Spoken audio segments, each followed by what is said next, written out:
प्रिय विद्यार्थियों, अपन ने जो क्रम प्रारंभ कर रखा है fundamental rights in Indian constitution,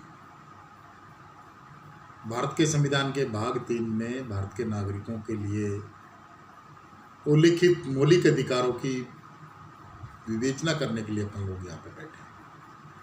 और इस क्रम में हमने 4 अधिकारों का अध्ययन कर लिया। समानता का अधिकार, स्वतंत्रता का अधिकार, शोषण के विरुद्ध अधिकार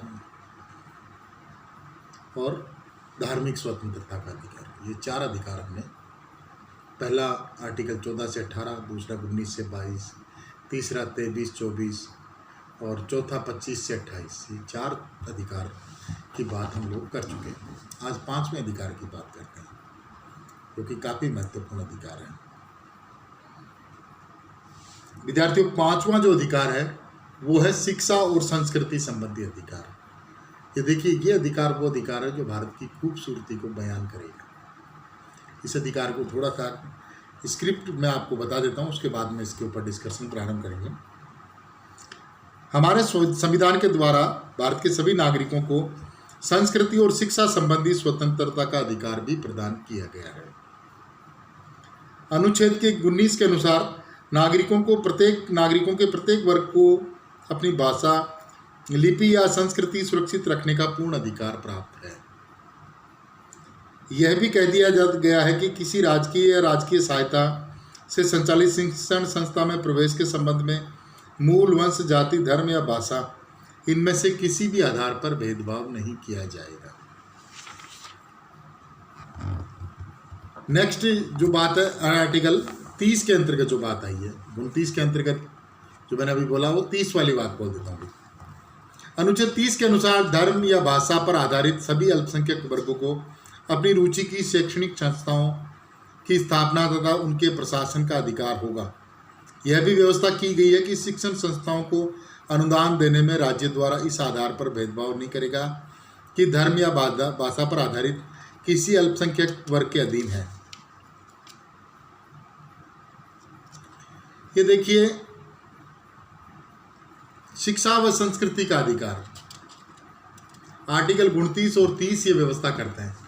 आर्टिकल 29 यानी 29 ये व्यवस्था करता है कि कोई भी शिक्षण संस्थान या कोई भी संस्थान राजकीय सहायता प्राप्त या गैर सहायता प्राप्त, देखो संविधान जो है वो कोई ज़रूरी नहीं है कि इस राजकीय सहायता प्राप्त संस्थानों पे लागू हो, ये सभी पे लागू होता है। जो भारत में स्थित है उन सबको संविधान के उपबंधों के अधीन ही काम करना होगा, क्योंकि भारत में संविधान सर्वोच्च है। या व्यक्ति सर्वोच्च नहीं है, राजनीतिक दल सर्वोच्च नहीं है, या संविधान सर्वोच्च है, कानून का शासन है। तो धर्म, मूल, वंश व जाति, लिंग भेद के आधार पर कोई भेदभाव नहीं करेगा कोई भी संस्थान। और किसी संस्थान विशेष या किसी धर्म विशेष कि जो चलती है, संस्थाएं चलती है, जैसे इस्लाम धर्म में मदरसे चलते हैं, मदरसों को राज्य सहायता देता है, इसमें कोई दो राय नहीं है। तो और अन्य धर्म में जिससे पाठशालाएं चलती है उनको भी राज्य सहायता देता है। अब राज्य यहाँ पे अपनी आर्थिक सहायता देते भी ये भेद नहीं कर सकता कि अमुक धर्म का है, ये अमुक धर्म का नहीं है, क्योंकि राज्य सहायता देते हुए एकमात्र उद्देश्य यही रखेगा कि शिक्षा का प्रचार प्रसार हो, चाहे वो इनकी मातृभाषा में हो, इनकी धार्मिक शैली में हो, शिक्षा का प्रचार प्रसार हो। जैसे अपने यहाँ पे उर्दू में मदरसों में पढ़ाई उर्दू में होती है, लेकिन वहाँ इंग्लिश भी पढ़ाई जाती है।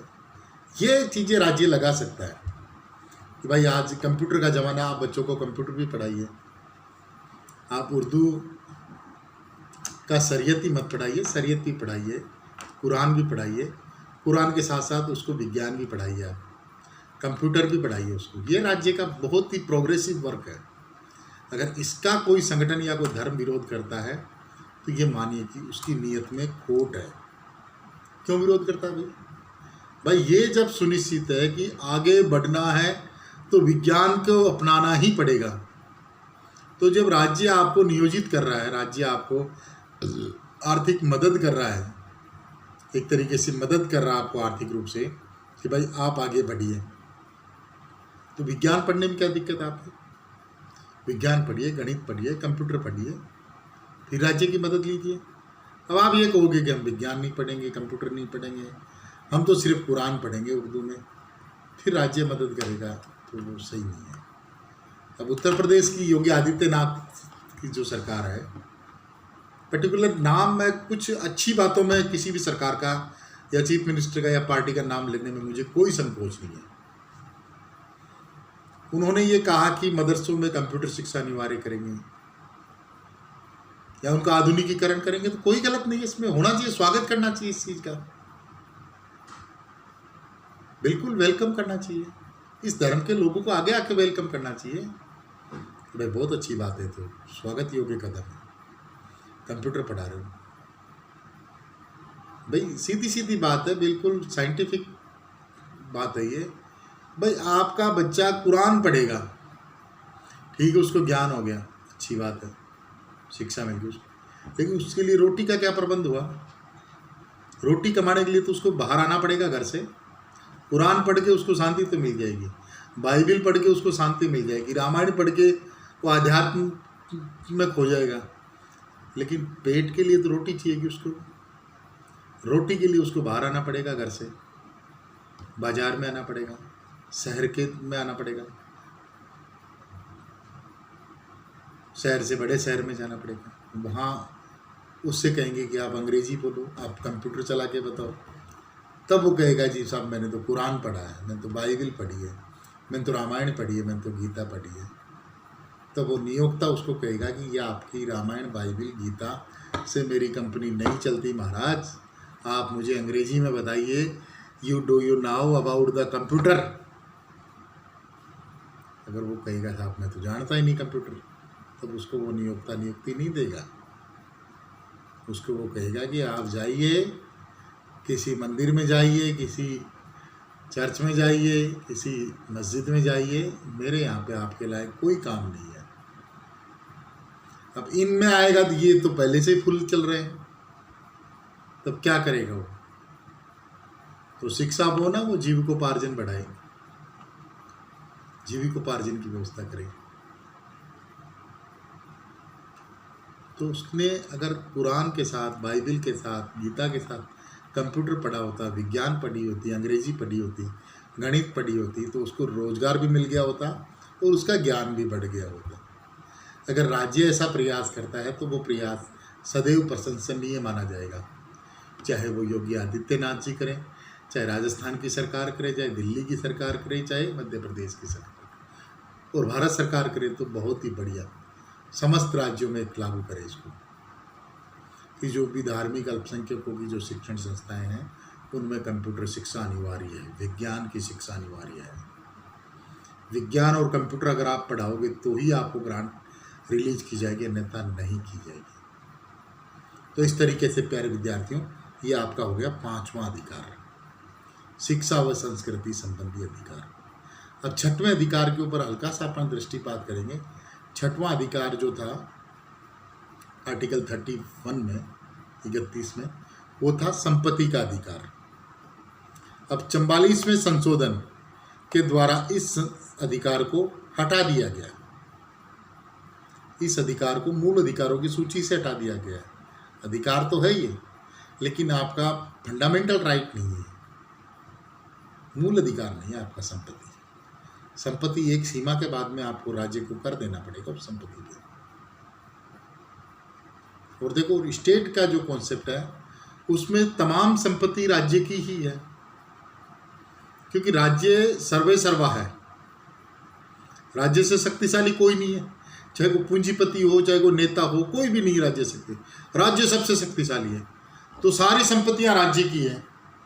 तो संपत्ति का जो फंडामेंटल राइट भाग 3 में फंडामेंटल राइट में था आर्टिकल 31 में, उसको यहाँ से हटा दिया गया और ये सामान्य अधिकारों की सूची में डाल दिया गया। आपको कानून के अनुसार इतनी संपत्ति इकट्ठी करने का अधिकार है, इतनी संपत्ति होने के बाद में इतना % आपको टैक्स देना पड़ेगा, इतनी होने के बाद में इतना देना पड़ेगा। क्योंकि राज्य का दायित्व ये भी तो है ना कि सभी में वितरण, हम्म? जैसे राज्य की जो स्थापना की है, उसको मनु की जो मनुस्मृति है उसमें जो श्लोक है वो मैं आपको पढ़ के बनाता हूँ, उसके बाद में आपको ये संपत्ति के अधिकार का कॉन्सेप्ट समझ में आ जाएगा। अलब्ध का लब्धिकरण, या यूं कहिए आप इसको, अप्राप्त की प्राप्ति, प्राप्त का संरक्षण, संरक्षण का संरक्षित का वितरण। मतलब राज्य का उद्देश्य जो प्राप्त नहीं उसको प्राप्त किया जाए, जो प्राप्त है उसको संरक्षित किया जाए, और जो संरक्षित कर रखा उसको वितरण किया जाए। तो राज्य के अंतर्गत आपने संपत्ति इकट्ठी की, लेकिन राज्य की आंख जो है ना, उसकी जिम्मेदारी ये है कि वो समाज की अंतिम पंक्ति में बैठे हुए व्यक्ति की तरफ भी नज़र डाले, उसके पास भी है कि नहीं है। अगर उसके पास नहीं है और आपके पास है, तो राज्य को ये अधिकार है कि वो आपको थोड़ा नियंत्रित कर सकता है और उसको अवसर दे सकता है कि आप भी आगे आइए, क्योंकि राज्य ने जीने का अधिकार आर्टिकल 21 में उसको भी दिया और आपको भी दिया है। जीने का अधिकार उसको भी है, आपको भी है।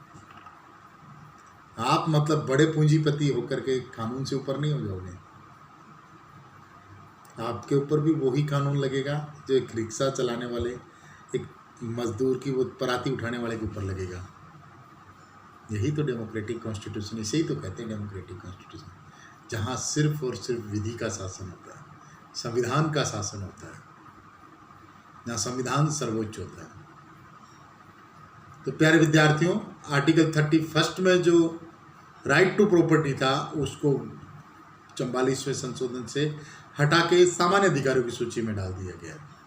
यह अब एकमात्र सामान्य अधिकार रहा है। नेक्स्ट जो मूल अधिकारों का आखिरी जो अधिकार है वो है संवैधानिक उपचारों का अधिकार। इसको कह सकते हैं जो मूल संविधान है उसके अनुसार इसको 7वां अधिकार, जो वर्तमान संविधान है उसमें 6वें नंबर का, या नंबर इसका 7वां है लेकिन 6 अधिकार हैं, 6वें नंबर का अधिकार है संवैधानिक उपचारों का अधिकार। ये जो अधिकार है वो उपरोक्त जो तमाम जो अधिकार हैं 14 से लेकर के आर्टिकल 30 तक, उन अधिकारों का एक तरह का यूं कहें कि उनके ऊपर चौकीदार है ये, उनके ऊपर चौकीदार है ये। अब वो कैसे हैं थोड़ा सा इसको डिस्क्रिप्शन करते हैं अपन। संविधान में मौलिक अधिकारों के उल्लेख से अधिक महत्वपूर्ण बात उन्हें क्रियान्वित करने की व्यवस्था है, जिसके बिना मौलिक अधिकार अर्थहीन सिद्ध होंगे। संविधान निर्माताओं ने इस उद्देश्य से संविधान उपचारों के अधिकारों को भी संविधान में स्थान दिया, जिसका तात्पर्य है कि नागरिक अधिकारों को लागू करने के लिए सर्वोच्च न्यायालय तथा उच्च न्यायालयों की शरण ले सकते हैं। इन न्यायालयों के द्वारा व्यवस्थापिका द्वारा निर्मित उन सभी कानूनों, कार्यपालिका के कार्यों को असंवैधानिक घोषित कर दिया जाएगा जो अधिकारों के विरुद्ध होंगे। संविधानों के उपचारों की अधिकारों की व्यवस्था के महत्व को दृष्टिगत रखते हुए डॉक्टर अंबेडकर ने संविधान सभा में कहा था कि यदि कोई मुझसे पूछे कि संविधान का वह कौन सा अनुच्छेद है जिसके बिना संविधान शून्य प्राय हो जाएगा, तो इस अनुच्छेद 32 को छोड़कर मैं किसी और अनुच्छेद की तरफ संकेत नहीं कर सकता। यह तो संविधान का हृदय है, आत्मा है।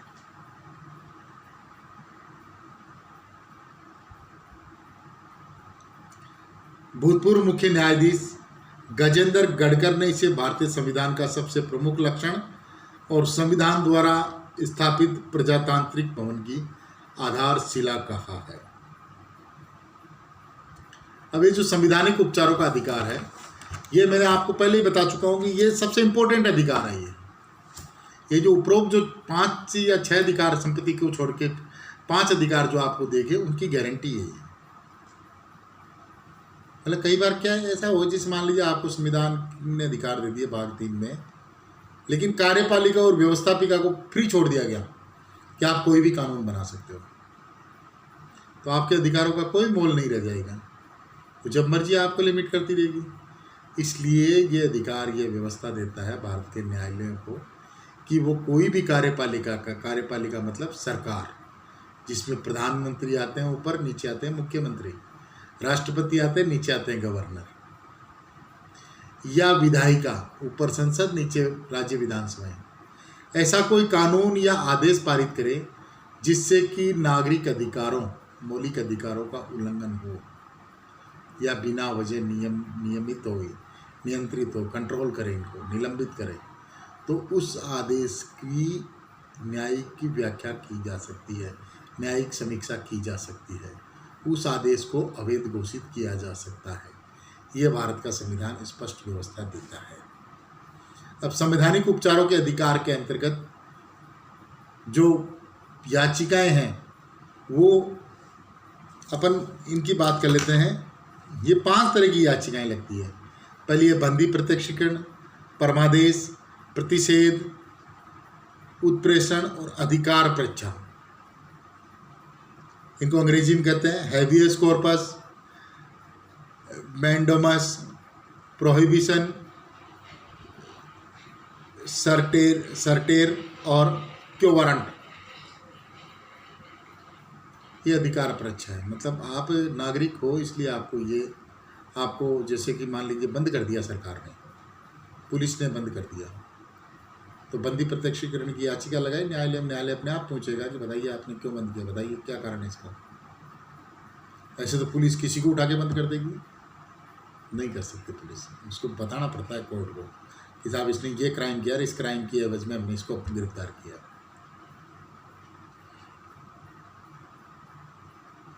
इसी तरीके से परमादेश जारी कर सकते हैं न्यायालय, प्रतिषेध प्रोहिबिशन कर सकता है कि भाई आप इनको गिरफ्तार नहीं करोगे जब तक आप ये क्लियर नहीं करो।